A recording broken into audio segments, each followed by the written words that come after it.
brought you by Silver Pumps and Motors. Top quality और consistent performance के लिए सिर्फ सिल्वर पंप्स नाम याद रखना. కొడాలి నాని రెడ్ బుక్లకు బ్లూ బుక్లకు భయపడే రకం కాదు అన్నారు మాజీ మంత్రి అంబటి రాంబాబు. లోకేష్ రెడ్ బుక్ కి కొడాలి నాని భయపడలేదు అన్నారైనా మెరుగైన వైద్యం కోసమే ముంబై వెళ్లారు అని చెప్పారు. త్వరలోనే పూర్తి ఆరోగ్యంతో ఆయన తిరిగి వస్తారు అన్నారు. కొడాలి నాని అలాగే వల్లభనేని వంశీ ఇద్దరు కూడా ధైర్యాన్ని కోల్పోయే వ్యక్తులు కాదు అన్నారు అంబటి రాంబాబు. వాళ్ళిద్దరూ క్షేమంగా రావడమే కాదు టీడీపీని ధైర్యంగా ఎదురిస్తారు అని కూడా చెప్పారు అంబటి.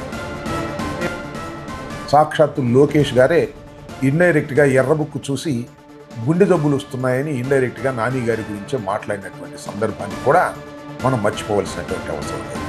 ఒక విషయాన్ని చెప్పడానికి నేను మీ ముందుకు వచ్చాను. అదేమిటంటే కొడాలి నాని గారి ఆరోగ్య పరిస్థితి చాలా బాగుంది, ఆందోళన చెందవలసినటువంటి అవసరం ఉంది. ఈరోజు రేపో డాక్టర్ పాండే మన నాని గారిని పరిశీలించి త్వరలోనే ఒక డేట్ కూడా ఇస్తారు. ఆ డేటు రోజున ఆయనకు ఆపరేషన్ చేసి చాలా సంతోషంగా తిరిగి వస్తారు. దానిలో ఏ విధమైన సందేహం పడవలసిన అవసరం లేదు. నాని గారి మీద, వంశీ గారి మీద మీరు రకరకాలైన ట్రోల్స్ చేసి వికృతానందాన్ని పడేటటువంటి తెలుగుదేశం నాయకులకి, కార్యకర్తలకి, లోకేష్ గారికి కూడా చెప్తున్నా, ఇద్దరు చాలా క్షేమంగా వస్తారు.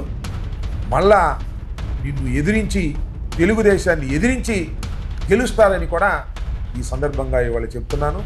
రాసుకోండి, తర్వాత మీరే చూసుకోండి. అది అంబటి రాంబాబు కౌంటర్. అయితే అంతకు ముందు అసలు లోకేష్ ఏమన్నారో చూద్దాం. నేను ఎక్కడికి వెళ్ళినా రెడ్ బుక్ గురించి డిస్కషన్. నేను అనుకున్నా రెడ్ బుక్ గురించి మాట్లాడాల్సిన అవసరం లే. ఎందుకంటే రెడ్ బుక్ చెప్పగానే కొంతమంది గుండుపోటు వస్తుంది.